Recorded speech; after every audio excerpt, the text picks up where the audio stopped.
Hello, everyone. I am Amber Irwin with the Social Speak Network, and I am really excited for today's podcast. We have Deb Krier on with us.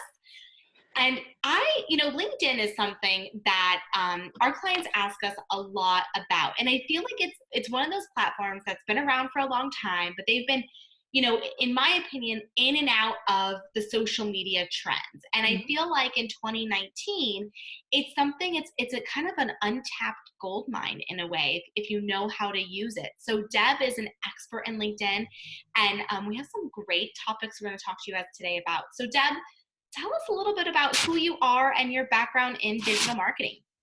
Well, Amber, thank you so much for having me on your program. This is going to be so much fun. We actually know each other from Colorado, and now we're Southern girls, so that's very fun. But I've been on LinkedIn since, I believe, 2006. So, it was one of the first platforms. Actually, it was the first digital platform that I got on. Some of the others didn't even exist yet. But I got on LinkedIn because it was I'm looking for a job, so you need to be on LinkedIn type of thing. And, and then other things have come along. I don't do tons, because we can get overwhelmed, right? I have business owners that come up to me and they say, well, I should be here and here and here and here and here and here. And then their head goes, it's like, no. Pick one or two and go from there. I mean, I'm still not on Instagram. But yeah, it's just, I'm on LinkedIn, Facebook, and Twitter, and that's it. Those are the only digital platforms that I use, because you can get overwhelmed. Or if you're like me, it's not overwhelming. It's very distracting. And I think that is one of the reasons why more and more people like LinkedIn, or they're coming back to it, is we can get so distracted on some of the other platforms, looking at the pictures, watching the cute cat videos, that all of a sudden we've lost an hour and done nothing. On LinkedIn, at least if you're getting distracted, you're reading business articles, you're reading articles about your industry, you're learning about people that you are networking with. And so it's not really a distraction. Right. And that's, so with LinkedIn, what are some trends that you see businesses going after in 2019? What do you see more relevant with LinkedIn? Well, I'm seeing just an increase in people using LinkedIn, and especially the people who used Facebook a lot. And, I'm still one of those people that uses Facebook a lot, but it's getting more and more divisive, especially in the world of politics. There's just so many things that are on Facebook, whether it's sports, whether it's politics, religion, whatever it is, that we don't want to be there. And we certainly don't want to be there trying to conduct business. So then we don't go at all. And on LinkedIn, it is something where we're back to focusing on business there. And I think that's why more and more people are coming back to LinkedIn, and they are adding new features. They recently added being able to do live video. They're just rolling that out to some folks. I have 4,000 or 5,000 contacts on LinkedIn. I only had 2 that currently have the option to be able to do that. And people love it on Facebook. Right. So I think that's one of the things that LinkedIn is thinking about. Plus it's fun because, you could do, say, a conference or a speech, or you and I could be doing this as LinkedIn also. Yeah. So I think video is a big thing, and businesses are starting to really figure out that they can have the business pages there. Will they catch on like they did on Facebook? Maybe, maybe not. But I think, again, people are moving away from Facebook, but they know that they still have to be in that digital world. Right. So where are they going to be? And I think they're trending back towards LinkedIn. Now, do you think, as a business owner, I know that one thing that our clients had struggled with Facebook is that personal business life balance. And we had clients that, they just wanted their personal profile to be their personal profile, not to post any business, and business just to be business and nothing personal. But I feel like those ways are changing now. And people more, want that authentic brand. Right.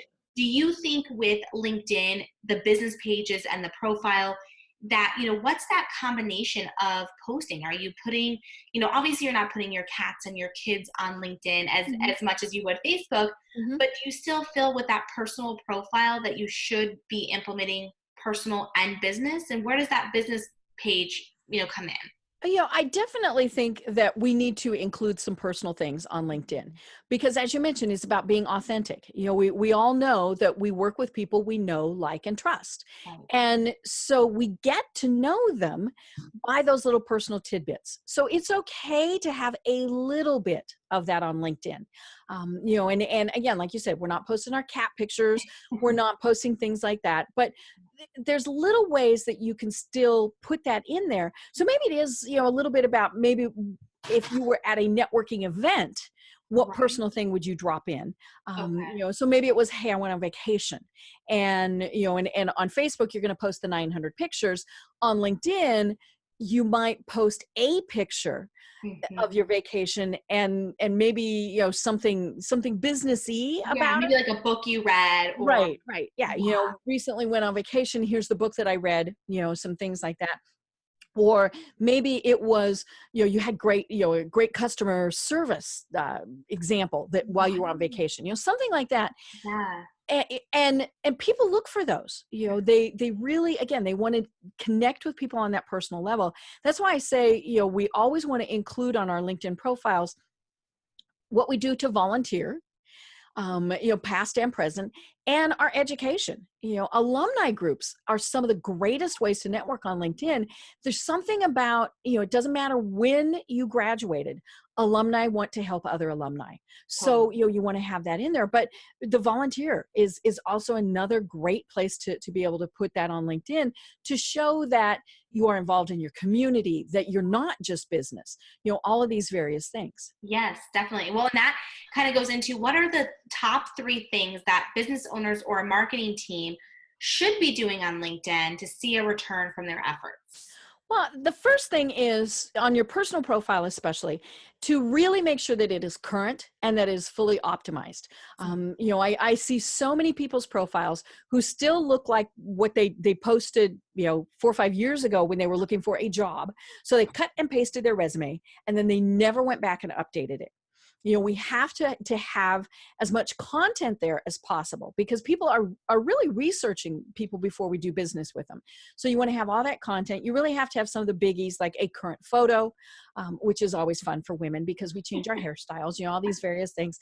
But it needs to be a current picture. I tell people, if I'm meeting someone for the first time, I need to be able to look at their LinkedIn photo and walk up to them in a crowd and find them. Right. And so the current picture, professional headline, that needs to not just say president of, founder of, you need to take full use of the 120 characters there, and then really fill out your summary. That's where I see so many people have like a sentence, 2 sentences, nothing. Your summary is where you tie it all together. Yeah. So if somebody doesn't want to read about the specific experience that you had at XYZ company or what you did here or there, or even where you went to school, they will read the summary. And then the cool thing that LinkedIn added, I believe it was last year, maybe even 2 years ago, is the banner background that goes behind your picture. And it's kind of an ugly blue default right now. And so people need to take advantage of that. I mean, it's a billboard behind your head. So why wouldn't you want to have that there? So that really is one of the first steps. And really just make sure that that's there, that it's current, that you're updating it. And then you want to post consistently. You're comparing, say, Facebook and LinkedIn. We go on Facebook and we post 20 times a day, maybe. Now that's too much on LinkedIn, Yeah. but because people aren't really posting on LinkedIn, when you do post something that is good content, it will stand out. Because it's just one of those things where it's not something that people are using. So when you post and have it great stuff, you're going to become that thought leader. Right. And then the other thing is consistency. It's always fun to go look and see when was somebody's last post. Yes. Was it yesterday? Was it last month? Was it last year? We can accomplish a lot on LinkedIn in 15 minutes a day.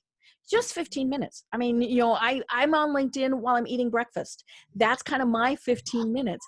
I can do pretty much everything I need to do. I might check in a little bit later in the afternoon, but I don't spend a lot of time on LinkedIn, and you can still really make it beneficial. I love that. And with going back to the first thing you said about the summary, Mm-hmm. you can also put videos in Right. your summary as Yes. well, Mm-hmm. right? Right. You can put video, you can put work samples. So say you're a graphic designer. You can show examples of your work because you can have files that are uploaded. If you're, say, a copywriter, you can have things like that. You can have your brochures, all these various things. PowerPoint, that's always great. Right. Obviously, if you work for a company, you need to make sure that you have their permission to be able to post those things. But in most cases, you do. Right. So yeah, you give people those examples of your work rather than doing, you get the message, you contact them, and then you might remember to email it. Just have it there so that people could go and see it. And then make sure that you're linking to your websites. That's the other thing that people forget is they don't put their own website in there. So and you can put 3. So, put your website links in there. Yeah. That contact information, because if that's where they're going to go and try to find you, but they can't connect with you, they can't contact you, I mean, it's kind of pointless then. Well, and I tell people, put that information in your summary. Yes, it is in other places in LinkedIn, but excuse me, you want to make it easy and simple to find. Yep. I want to open it and see, there's the contact information. Exactly. Don't put it in your headline. I see people do that all the time. No, don't put your contact information there. Don't waste that valuable character count. Right. But you put it in your summary so that people, and it's the old marketing call to action. Hey, contact me at, if you're interested, here's, all those various things, because it's right there. It's right in front of them. Because again, we get sidetracked. If I have to click another button to find your contact information, then I might click out of your profile and do something. Right. Definitely.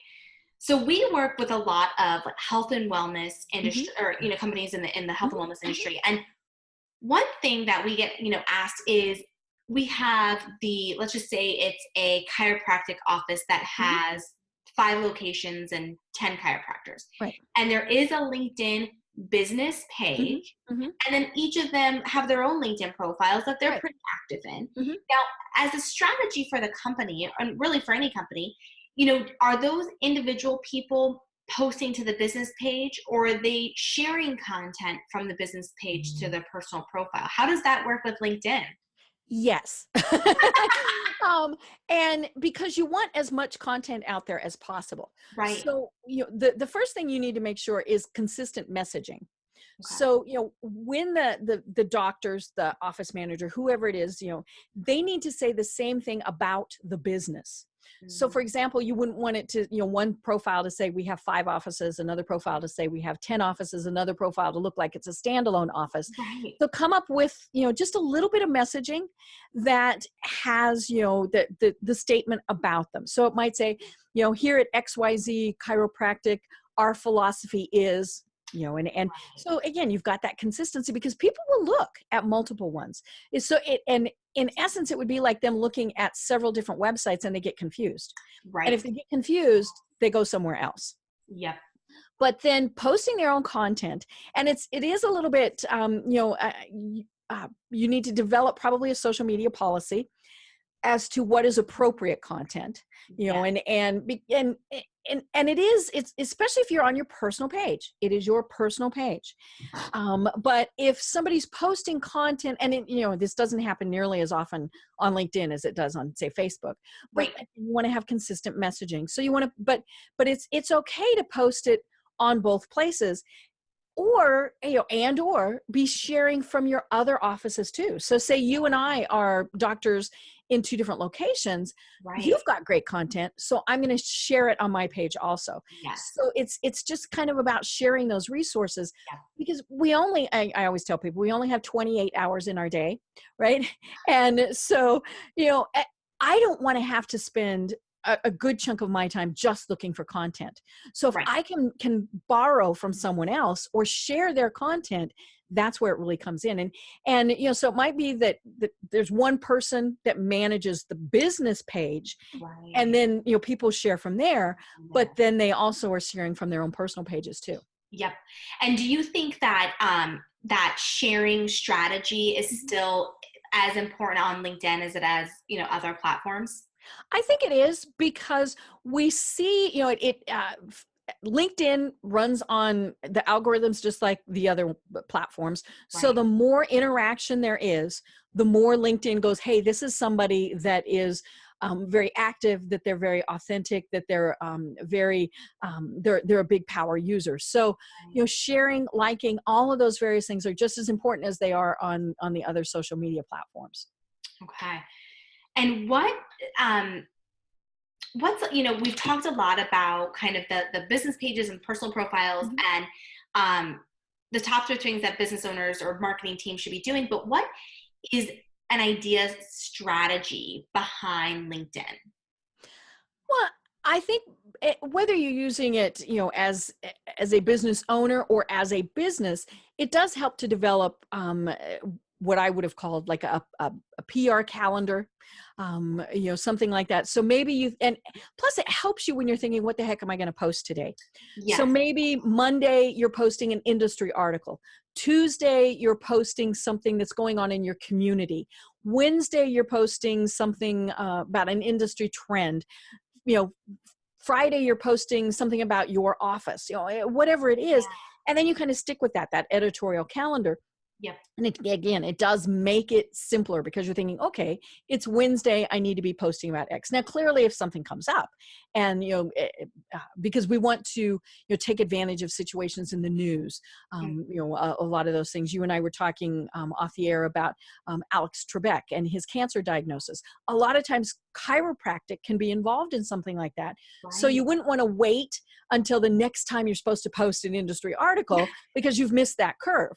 So it's okay to change things up, but kind of plan out your strategy. On Monday I post this, and to me, it doesn't really matter time of day. I mean, they've we really don't see those. Well, Tuesday at 2 is the best time to post strategies anymore, because then of course everybody posted Tuesday at 2 and then it was overwhelming. Just post whenever, but like I said, I'm on in the morning, so that might be when I post.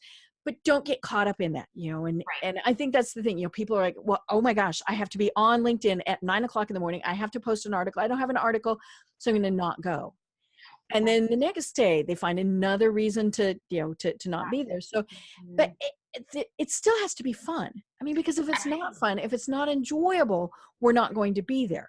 Yep. Yeah. You still need to give that value to your audience. You want them to, and what about, now I know with other platforms, sometimes there's tools, like Buffer or Hootsuite to be able to schedule those posts out. Do you use any of those tools for LinkedIn, or are you just having your strategy and then posting manually?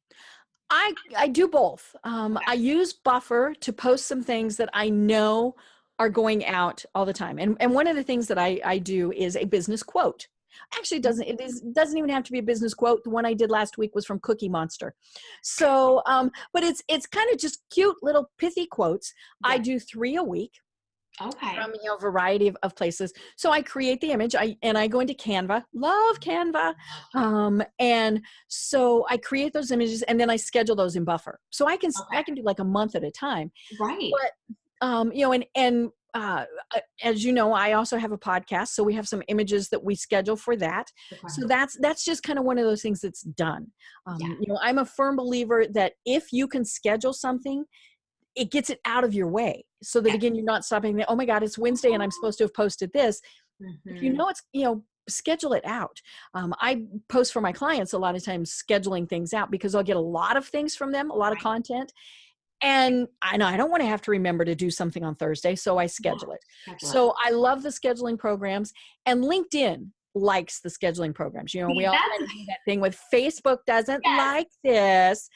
LinkedIn doesn't care. LinkedIn just likes content. And it was great. We talk about these things like they're people. But yeah, LinkedIn content's content. It doesn't really matter where it comes from. I love it. And so I just, this is all that LinkedIn has really been around, that B2B, building your business brand, identifying your business voice. And not once did we mention that LinkedIn was just for jobs, because that is what people think. I mean, originally, like you said in the beginning, that's people, that's what LinkedIn was started for. But it's come so far. So this is really a place that business owners can conduct business, connect with their ideal, target market, and really in my eyes, LinkedIn can really be a really big lead generation tool. Right. And it's all about developing your personal brand. Yes. And LinkedIn is great for that, because when you change jobs, careers, whatever, you still have your identity on LinkedIn, and you're not having to start over with, whatever it is. So it's a great place to really make sure that your personal brand is going to rock. And the other big guy on the block, Google, likes LinkedIn. And so if you look for someone's name, right, I'm going to meet with you this afternoon, so I'm just going to Google your name to find a little bit about you. If you've been very active on LinkedIn, it comes up very high in a Google search. So, it's all about creating that personal branding that will transition for years to come and go with you. Yeah, I love that. Thank you so much, Deb. Tell us a little bit more about the services that you offer. How can people connect with you, your podcast? A little bit more about you. The easiest way to talk about personal branding is to go to debkrier.com, DEBKRIER.com. And there are links there to my podcast, which is The Business Power Hour, which is a ton of fun. And lots of good business tips there. But I also focus a lot on LinkedIn training. And so we have LinkedIn for C-Suite, which is a program services that we provide for executives. But you and I are executives also, right. Whether we have a company of one or two or a company of thousands, we're leaders in that company. And so LinkedIn for C-Suite, it's one of those mornings. LinkedIn for C-Suite is all about how we create that personal brand. And we have that great profile. And we've got several different services that we provide there, whether you want to do it yourself, because we can do that. Or if you're so busy that you just don't have time, we can create that profile for you. Love it. Awesome. And all that's at debkrier.com. Awesome. Thank you so much for your time today, Deb. Thank you. This has been wonderful. Yes. And guys, I highly recommend connecting with Deb. Her podcasts are great. And I just think, again, LinkedIn is such a growing platform that most of us, raise your hand if you have a profile and you haven't updated it in over a year. Go to your LinkedIn profile today, take these tips and update it today. Thank you, everyone. Connect with both of us on LinkedIn. Yes, please do. Have a great day. Bye-bye. Thank you.